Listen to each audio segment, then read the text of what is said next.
Assalamualaikum semuanya. Hari ini kita akan mempelajari materi lanjutan dari kimia unsur, yaitu mengenai unsur radioaktif. Oke, kita mulai ya. Untuk unsur radioaktif adalah unsur yang mengandung inti atom tidak stabil. Kita bisa lihat pada pita kestabilan berikut ini. Oke, yang ini disebut dengan jumlah proton, kemudian ini adalah neutronnya. Oke, dari gambar ini kita lihat yang pita kestabilan itu apabila N-nya sama dengan Z. Oke. Kita lihat di sini dari gambar itu dapat diartikan yang pertama isotop stabil. Ingat, isotop itu yang sama nomor atomnya. Itu dikatakan stabil apabila dia terletak pada pita kestabilan, sedangkan yang tidak stabil berada di atas, bawah, atau luar pita kestabilan.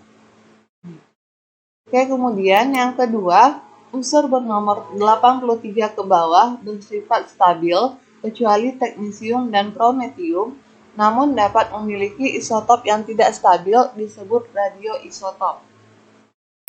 Oke, yang ketiga, unsur bernomor di atas 83 itu pasti bersifat radioaktif. Kemudian yang keempat, unsur bernomor 83 ke bawah berada pada pita kestabilan. Sedangkan yang bernomor di atas 83 berada di luar pita kestabilan. Oke, kemudian kita lanjut ke sifat-sifat sinar radioaktif. Yang pertama, sinar radioaktif dapat menembus kertas atau lempengan logam tipis. Yang kedua, dapat mengionisasi gas.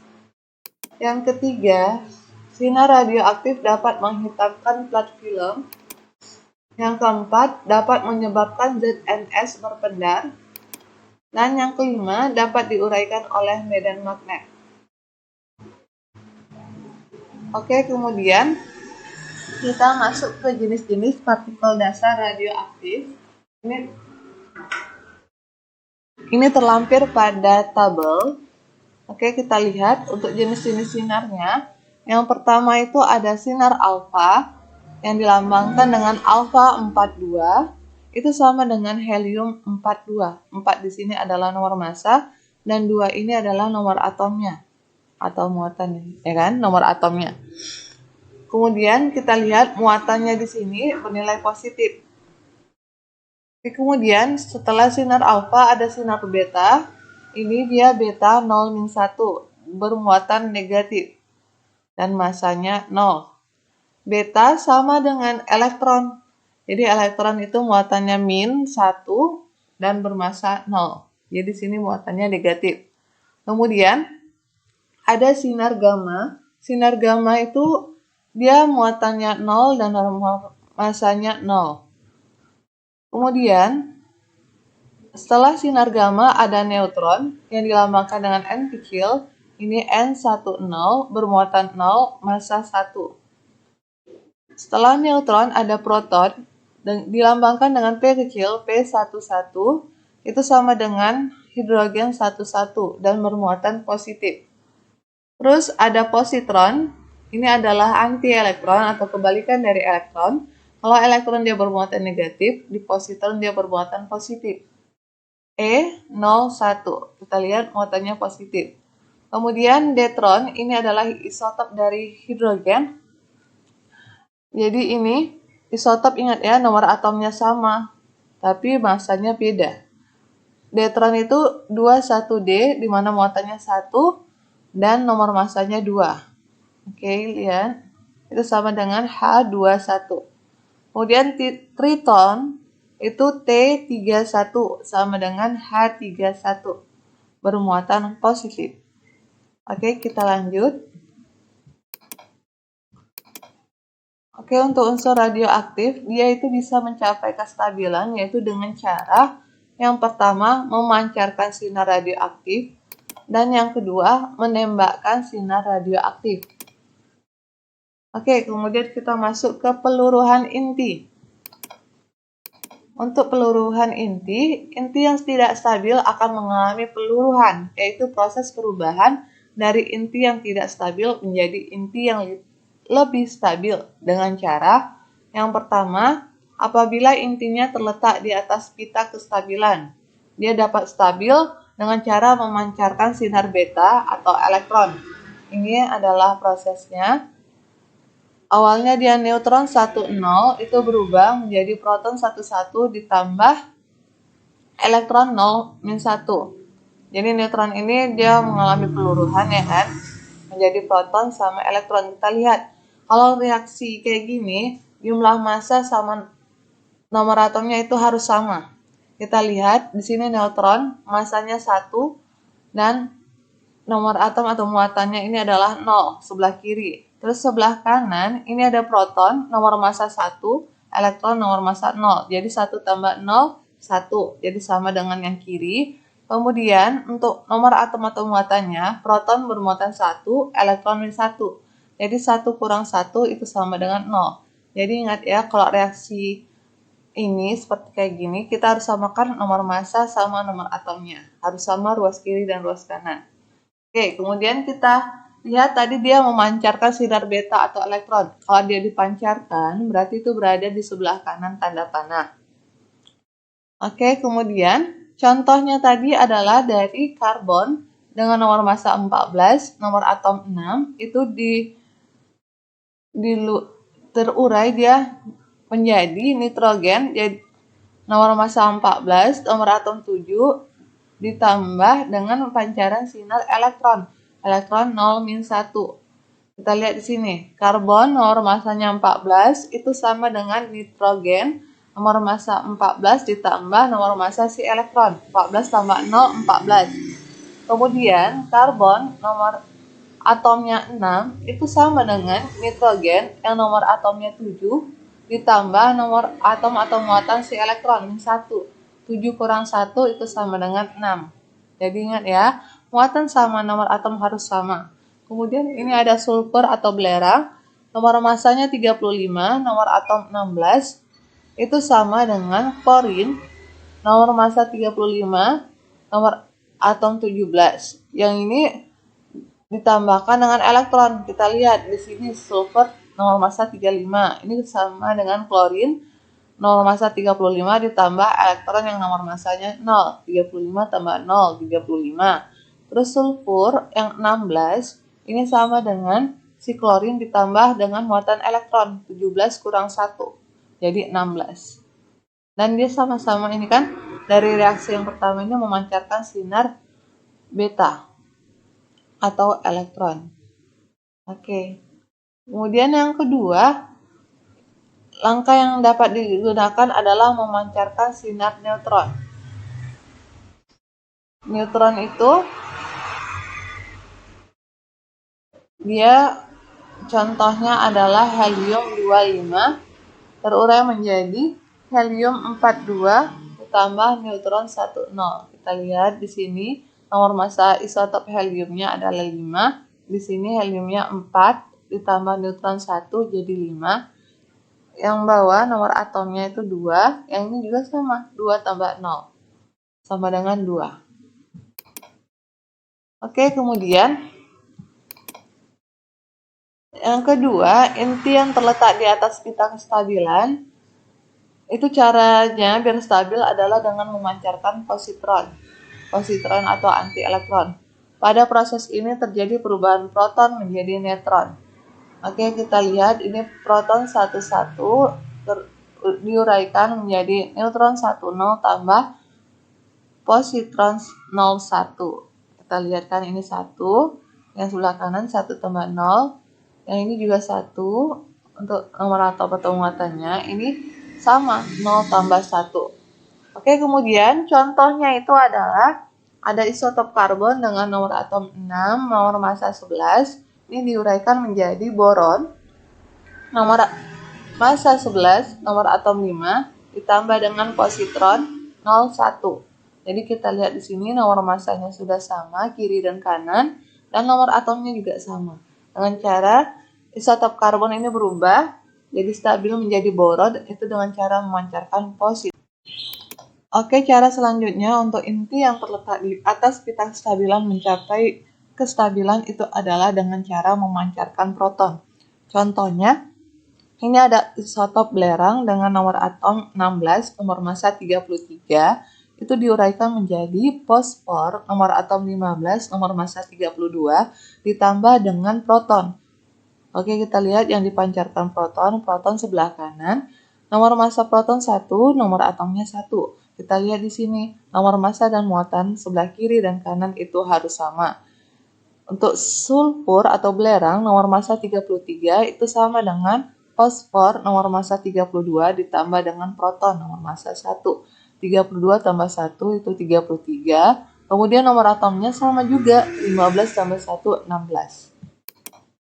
Oke, kemudian pada peluruhan inti, apabila dia di atas pita kestabilan, itu biar stabil adalah dengan cara menangkap elektron.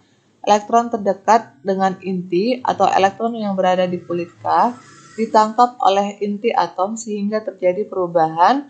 Oke, lihat ini dari proton 11 dengan cara proton 11 ditambah elektron 0-1 itu membentuk neutron 10.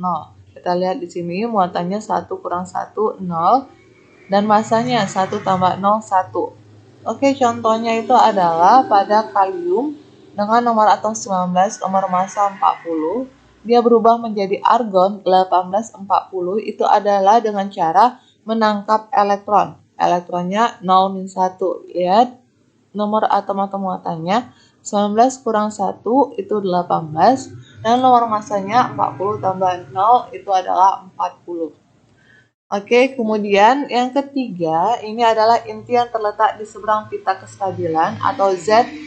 Nomor atomnya lebih dari 83, dia mencapai kestabilan dengan cara memancarkan alfa atau memancarkan sinar alfa 42. Kita lihat di sini contohnya uranium nomor massa 238, nomor atom 92 itu diuraikan menjadi thorium dengan nomor atom 90, nomor massa 234 ditambah dengan sinar alfa 42. Kita lihat di sini nomor massa uranium sama dengan thorium, yang 90 ditambahkan sinar alfa 2. Jadi sama 92. Nomor massanya sama juga 234 tambah 4, 238. Oke, kemudian kita masuk ke reaksi inti, adalah reaksi yang melibatkan perubahan jumlah neutron dan proton pada inti. Untuk reaksi inti itu ada reaksi peluruhan atau disentrigasi, yaitu reaksi pemancaran radiasi oleh unsur radioaktif. Pada proses peluruhan dipaparkan dengan suatu persamaan yang disebut dengan persamaan inti atau nuclear equation. Contohnya, ini ada uranium nomor atom 92 massa 238 diuraikan menjadi thorium nomor atom 90 massa 234 dengan pemancaran sinyal alfa, nomor atom alfa 2, nomor massanya 4. Jadi sama ya, nomor massa dan nomor atom ruas kiri sama dengan ruas kanan. Kemudian ini ada karbon, isotop karbon 614, nomor massa 14, nomor atom 6, itu diuraikan menjadi nitrogen, nomor atom 7, nomor massa 14, dengan cara pemancaran sinar elektron. Ya kan? Di sini kita lihat muatannya 7 kurang 1 itu 6, 7 tambah min 1, 6. Kemudian masanya 14 tambah 0, 14. Oke, kemudian setelah ada reaksi peluruhan, itu ada reaksi penembakan atau transmutasi. Ingat, kalau yang ditembakkan berarti dia posisinya sebelah kiri tanda panah. Contohnya ini 2713 Al. Al dengan nomor atom 13, nomor massa 27, direaksikan dengan neutron 10. Dengan penembakan neutron ini, dia membentuk silikon dengan nomor atom 14, nomor massa 28, dan ditambah dengan elektron nomor massa 0-1. Nomor atomnya atau muatannya min 1. Kita lihat ini 13 tambah 0, 13. 14 tambah min 1, 13. Jadi sama ruas kiri dan ruas kanannya. Oke, kemudian pada reaksi penembakan atau transmutasi tadi, itu adalah perubahan suatu nuklida menjadi nuklida lain. Dan reaksi transmutasi biasanya dinotasikan dengan kayak gini. Jadi ini adalah T dalam kurung X, Y, P, di mana keterangannya T sama dengan inti sasaran atau target, kemudian X adalah partikel yang ditembakkan, kemudian Y adalah partikel yang dipancarkan, dan P adalah inti baru atau produk. Oke, jadi ini contohnya adalah nitrogen dengan nomor atom 7, nomor massa 14 direaksikan dengan alfa, nomor atom 2, massa 4, menghasilkan oksigen 817 ditambah proton 11. Jadi reaksi transmutasi ini adalah ini yang menjadi T atau inti sasaran atau target itu adalah nitrogen 714. Kemudian partikel yang ditembakkan itu adalah sinar alfa. Jadi nitrogen bereaksi dengan alfa dengan cara menembakkan sinar alfa itu akan terbentuk nuklida yang baru, yaitu oksigen. Ini oksigen itu dilambangkan dengan P besar dengan nomor atom 8, nomor massa 17, dan partikel yang dipancarkan itu adalah si proton. Ini lambang, ini simbolnya yang Y. Proton 1, 1. Oke, kalau kita mau gambarkan dengan reaksi transmutasi, berarti yang T ini adalah nitrogen. Nitrogen nomor atom 7, nomor massa 14 dalam kurung alfa dengan cara memancarkan sinar alfa 42. Terus partikel yang dipancarkan adalah proton 11 dan nuklida yang terbentuk adalah oksigen 817. Jadi ini kita lihat pun dari sini nomor massa sama nomor atomnya sama, ruas kiri sama ruas kanan. Yang pembatas ruas itu adalah tanda komanya. Ini 14 tambah 4, 18. Proton massa 1, 1, 17, 18. Jadi sama kan 18. Kemudian yang ini untuk nomor atom atau muatannya 7 tambah 2, alfa nomor atomnya 2, itu 9. Proton nomor atomnya 1, oksigen 8 juga 9. Jadi sama dengan reaksi yang di atas. Oke, kemudian di reaksi inti selanjutnya itu adalah reaksi fisi. Ingat, kalau nanti ada fisi, ada juga fusi. Yang membedakannya I ini fisi, berarti I di sini bilang pisah atau pembelahan, fusi nanti gabung. Oke, jadi reaksi fisi ini adalah reaksi pembelahan inti yang besar menjadi dua nuklida yang lebih kecil dan bersifat radioaktif. Oke, kita lihat sini contohnya. Di sini adalah reaksi uranium nomor atom 92, nomor massa 235, itu bereaksi dengan neutron. Oke, lihat dengan pemancaran sinar. Oke, dengan penembakan sinar neutron 10 dari uranium yang nomor atomnya besar 92, nomor massa 235, itu dapat membentuk barium dengan nomor atom yang lebih kecil ini dari uranium, yaitu 56, nomor massanya 139, dan krypton 3694 ditambah 3 partikel neutron 310. Kita lihat untuk nomor massa di ruas kiri 235 tambah 1 itu 236. Kemudian sebelah kanan nomor massanya 139 tambah 94 ditambah 3 kali 1. Ini 3 tambah 94, 97. 97 tambah 139 itu adalah 236. Oke, kemudian untuk nomor atomnya, ini yang uranium 92 ditambah neutron 0 jadi 92. Sebelah kanan 56 tambah 36 ditambah 3 kali 0. 3 kali 0, 0. 56 tambah 36 itu adalah 9. Oke, setelah reaksi fisi ada reaksi fusi. Reaksi fusi adalah reaksi penggabungan inti yang lebih kecil menjadi nuklida yang lebih besar.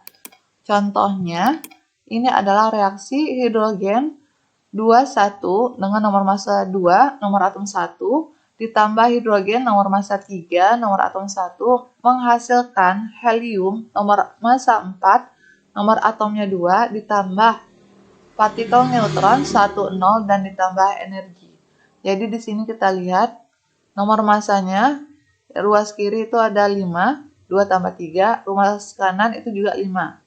Oke, lihat ya, terus nomor atomnya ini 1 tambah 1, 2, ini juga 2. ditambah 0, 2. Jadi kita lihat yang awalnya dia ada dua nuklida dengan nomor atom dan nomor massa yang kecil, itu membentuk sebuah nuklida yang nomor atomnya lebih besar dan nomor massanya juga lebih besar. Itu adalah reaksi fusi. Oke, kemudian kita masuk ke waktu paruh. Waktu paruh adalah waktu yang dibutuhkan inti untuk melurus setengah dari massa awal. Dan untuk waktu paruh itu berlaku rumus NT per N0 sama dengan setengah pangkat N. N di sini adalah T per T setengah. Oke, ini kita lihat NT itu adalah jumlah sisa, kemudian N0 ini adalah jumlah mula-mula atau massa mula-mula, kemudian T itu adalah waktunya, dan T setengah waktu paruh. Oke, kita masuk ke contoh soal mengenai waktu paruh.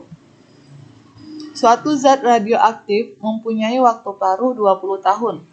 Kemudian sebanyak 25 gram zat tersebut disimpan selama 60 tahun. Berapa gram sisanya?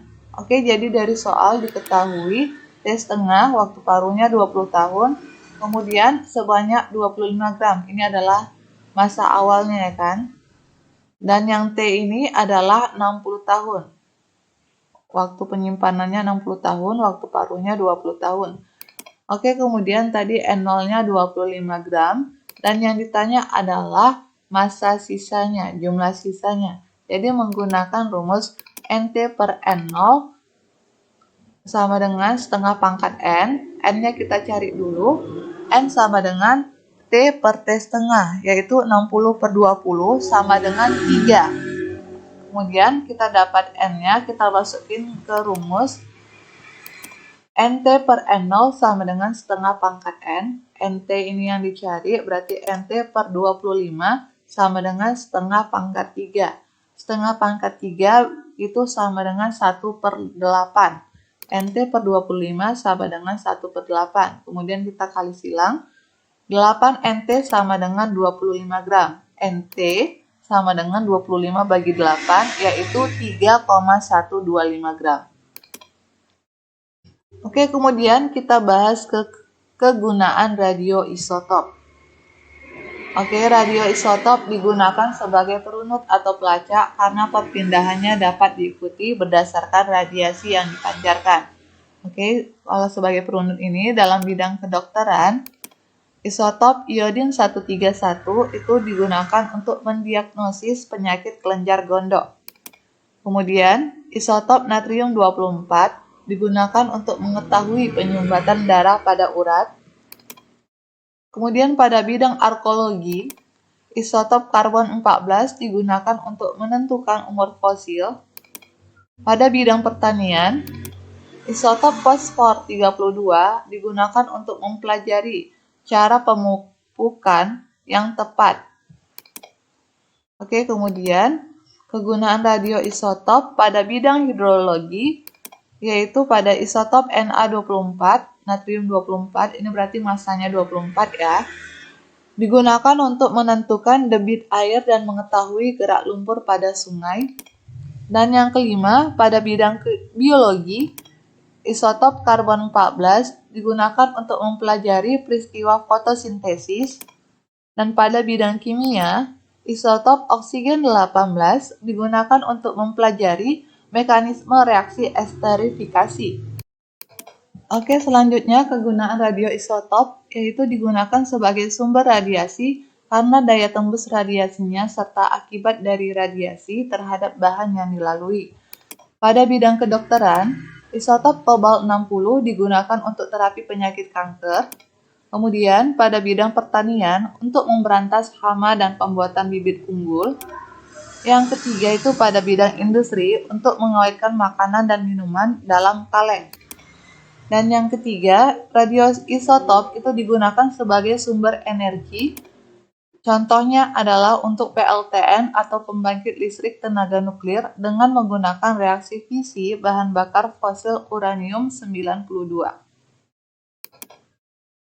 Oke, demikianlah pertemuan kita kali ini. Semoga kalian mengerti. Assalamualaikum.